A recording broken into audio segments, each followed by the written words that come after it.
4 లక్షణాలు కలిగిన వాడు ప్రపంచంలో ఏ పనిలోనూ ఓడిపోడు అన్నాడు. అందుకోసం అన్ని పనులు అవుతాయి అన్నారు. ఏమిటా 4 లక్షణాలు?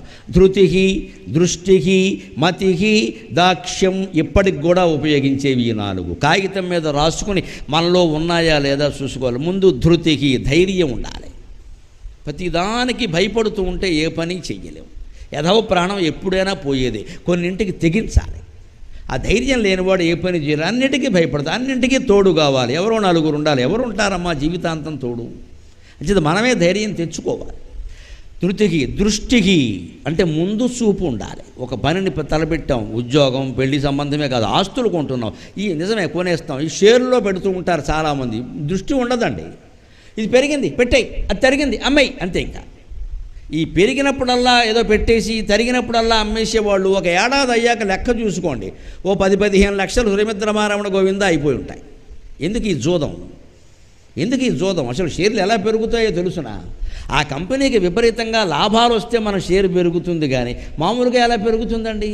వీళ్ళు అమ్మేసరికి అది తరిగిపోతుంది, వీళ్ళు కొనేసరికి పెరిగిపోతుంది. అంటే పెంచుతున్నది వీళ్ళే, తగ్గిస్తున్నది వీళ్ళే. ఇంకెంతకంటే అమాయకత్వం ఉందా? అసలు వాడు జోలికే వెళ్ళకూడదు. ఒకవేళ పెడితే ఒక పద్ధతిగా ఎప్పుడు షేర్లో పెట్టే విధానం కూడా ఉంది. సిప్ అంటారు, సిస్టమేటిక్ ఇన్వెస్ట్మెంట్ ప్లాన్. నెలకింత అని మ్యూచువల్ ఫండ్లోనూ షేర్లోనూ పెడుతూ ఉంటే ఆ నెల ఒకే అమౌంట్ పెడుతూ ఉంటే 10 ఏళ్ళైనా ఎక్కడికి పోదమ్మా, వస్తూ ఉంటుంది, పెరుగుతూ ఉంటుంది, తరుగుతూ ఉంటుంది. మన డబ్బు ఎక్కడికి పోదు, బ్యాంక్ డిపాజిట్ కంటే ఎక్కువ వస్తుంది. చేయొచ్చు, ఆ వ్యాపారం చేయొచ్చు, కానీ తెలివిగా చేయాలి. ఇది దృష్టికి. ముందు చూపు ఉండాలి. ముందు చూపు లేకుండా పెరిగింది కాబట్టి పెట్టి, తరిగింది కాబట్టి తీసి, నువ్వు తీయడం వల్లే తరిగింది అది. ఎన్నికలకు ప్రచారానికి వచ్చే నాయకులే చూడు, మందే మొత్తం అందరూ మందే, ఇక నువ్వు ఒక్కడవైతే వీడు ఓట్లు లేకపోయినా ఎగ్గుతాడుగా, రావడం ఎందుకు? ఇదో పెద్ద నాటకం. మొత్తం అంతా మందే అని ఎందుకంటారంటే మనకే వేసేయమని చెప్పడానికి. మనం కూడా ఏమనుకుంటాం, మొత్తం అంతా వాళ్ళదేనట, మనం కూడా వేసేద్దాం. ఇలా అనుకుని వేసిన వాళ్ళ వల్ల ఆయన నెగ్గాడు, అది విషయం. వీళ్ళు వేయిపోతే ఆయన నెగ్గాడు. అందుకే ఓటేసినప్పుడు కూడా వాళ్ళ మాటలు కాదు మనం నమ్మాల్సింది. మంచి వ్యక్తి ఎవరు, వాడు ఏ పార్టీ అయితే మనకేమండి. ఇది ఎక్కడ గోలా? పార్టీని నాయకుడిని చూస్తారు అర్థం లేకుండా. ఇండిపెండెన్స్ ఎవరు మహానుభావులు పోటీ చేసినా నెగ్గడల్లా ఈ దరిద్రం కారణంగా. ఆయన ఇండిపెండెంట్గా పోటీ చేయొచ్చు, గంటో చెప్పో గొడుగో ఏదో ఒకటి ఇస్తారు, ఇవ్వని. ఆయన మంచివాడు, వేయడానికి మనకేమిటండి? మనం ఎలా ఉంటే ఈ నెగ్గడ కదా, నెగ్గాలా? నీ అహంకారం కాకపోతే నువ్వు వేస్తే నెగ్గాలా? అది అహంకారం. నీ అభిప్రాయం చెప్పమన్నారు, కానీ వాడు నెగ్గేలా వేయమని చెప్పలేదండి. ఈయన మంచివాడు కాబట్టి మేము ఓటేస్తామంటే ప్రతి ఎన్నికల్లో మంచివాడికే ఓట్లు పడతాయమ్మా ఖచ్చితంగా, అహంకారులకు పడవు. మనం అలా చెయ్యం. పార్టీలు, ప్రచారాలు, నాయకులు, ఈ దరిద్రం అంతా వచ్చేస్తుంది. దానికి కూడా సుందరకాండే ఉదాహరణ. దృష్టి, ముందు చూపు ఉండాలి అన్నది. మతికి, మేధ అంటే తెలివితేటలు. పని చేస్తున్నామంటే తెలివి ఉండాలి. ఆ తెలివి లేకపోతే పని నాశనం అయిపోతుంది. లేకపోతే మందకొడి మనుషులం అయిపోతాం ఖచ్చితంగా. ఇందాక అంతఃపురంలో వెతుకుతున్నప్పుడు ఆయన అనుకున్నాడు తెలివిగా, సీతాదేవిని మరి ఇక్కడ వెతక్కపోతే ఎక్కడ వెతుకుతాం అని అంతఃపురంలోకి వెళ్ళాడు. రావణాసురుడు పక్కనే మండోదరను చూశాడు, భ్రమలో పడ్డాడు పాపం. వెంటనే ఆస్ఫోటయామాస చుచుంబ పుచ్చం ననాద జగామ అని పాటలు పాడేశాడు, ఆటలు ఆడేశాడు, తోక ముద్దు పెట్టుకున్నాడు. సీతాదేవి దొరికింది అన్నాడు. భ్రమలో పడ్డాడు. మనం కూడా భ్రమలో పడతాం పనులు అవుతుంటే, అందుకే చదవమన్నారు గ్రంథం. ఆంజనేయుడు కూడా భ్రమలో పడ్డాడు. హనుమంతుడు భ్రమలో పడ్డాడా అని దానికి పూర్వజన్మ కథలు పెట్టడం ఇదో అజ్ఞానం. మా పండితులు ఎలాంటి పనులు చేస్తారు, ఏం పూర్వజన్మ లేవు దీని వెనకాల. ఆయన భ్రమలో పడ్డాడు, మనము పడతాం, అందుకే చెప్పారు. పుట్టుకతోనే ఎవరు గొప్పవాళ్ళు కాదండి. నేను గొప్పవాడిని ఆయన అనలేదు ఇక్కడ, మనమే అంటున్నాం అనవసరంగా. అందుకే మనం దేవతలకు దూరం అయిపోయాం, దెయ్యాలకు దగ్గరయ్యాం.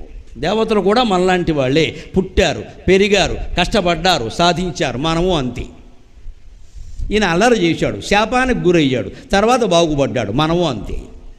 ఆ మాత్రం గ్రహించడానికి హనుమంతుడిని అవమానించినట్టు కాదు అది. ఆయన పొరపాటు పడ్డాడు. పడిన తర్వాత ఏమనుకున్నాడు, సీతాదేవి దొరికింది అన్నట్టు. నా పిచ్చి కానీ ఈవిడ రావణాసురుడు పక్కలో పడుకుంది, సీతాదేవి ఇక్కడ పడుకుంటే నేను ఇక్కడికి రావడం ఎందుకు, ఖర్చులు దండగా. సీతాదేవి రావణాసురుడు చెయ్యి మీద ఉంటే నేను రావడం ఎందుకు, పని లేక, పైగా వెళ్ళడం ఎందుకు, వెనక్కి ఈ వార్త రాముడికి చెప్పి గుండె పగిలేలా చేయడానికా, ఇంకా దేనికి ఇక్కడ. అంచేతను సీత ఇలా చేస్తుందా, ఆమెను చూడలేదు మనిషిని, కానీ ఎంత నమ్మకం అంటే రాముడు చెప్పిన ప్రకారం ఆలోచిస్తే సీత ఇటువంటి పని చెయ్యదు, అందువల్ల ఈవిడ సీత కాదు, ఇది మతిహి నిర్ణయించుకున్నాడు. పైగా అప్పుడేమన్నాడు, ఇంకో ఆలోచన వచ్చింది, అయ్య బాబోయ్ విడుదుంపదగా ఇంత సౌశీల్యవతి, ఇంత సౌందర్యవతి, నా చేత సీతాదేవేమోను నన్ను భ్రమలో పడేసిన ఆవిడ భార్యగా ఉండగా మళ్ళీ వీడికి పరస్త్రీ ఎందుకండి, వీడు నాశనం అయిపోవడానికి కాకపోతే అనుకున్నాడు. పోనీ ఏమైనా లేరా, ఆవిడ చాలా అందమైంది, పైగా మండోదరి సవాల్ చేసింది రావణాసురుడిని, విద్యలో కానీ శీలంలో కానీ వ్యక్తిత్వంలో కానీ సీత నా ముందు ఎలా సరిపోతుందో తీసుకురా, నీ కర్మగాలి ఆవిడ పాల్పడ్డామని చెప్పింది, రామాయణంలో ఉంటుందన్నమాట. అంతటి వ్యక్తిత్వం మండోదరిది. మండోదరి ఏమీ తక్కువ కాదు. అందుకే అహల్య, ద్రౌపది, సీత, తారా, మండోదరి తథా పంచకన్యా స్మరే నిత్యం మహాపాతక నాశనం అన్నారు. మండోదరిని స్మరించినా కూడా పాపాలు పోతాయి. రాక్షసుల్లో కూడా గుణాన్ని బట్టి గౌరవించిన ఏకైక జాతి హిందూ జాతి, ఏకైక ధర్మం హిందూ ధర్మం.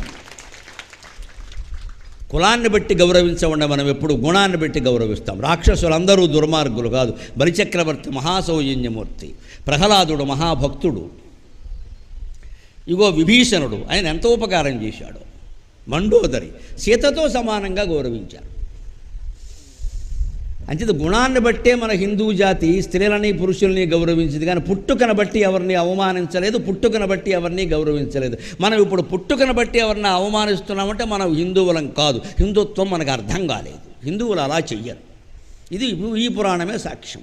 ఇది మతి, దృష్టి, ధృతి, దృష్టి, మతి, దాక్ష్యం. తెలివితేటలతో ఆలోచించాలి. దాక్ష్యం అంటే సమర్థత.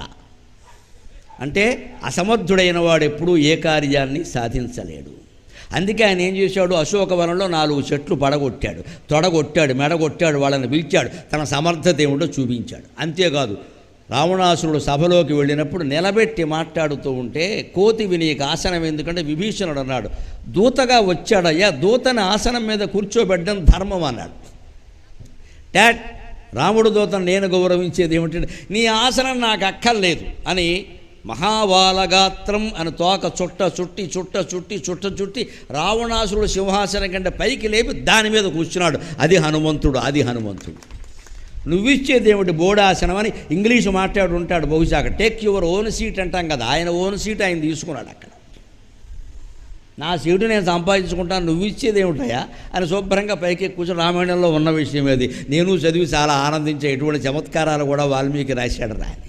అలాగ మతి, ధృతి, దృష్టి, మతి, దాక్ష్యం, ఈ 4 లక్షణాలు ఉంటే హనుమంతుళ్ళ మనం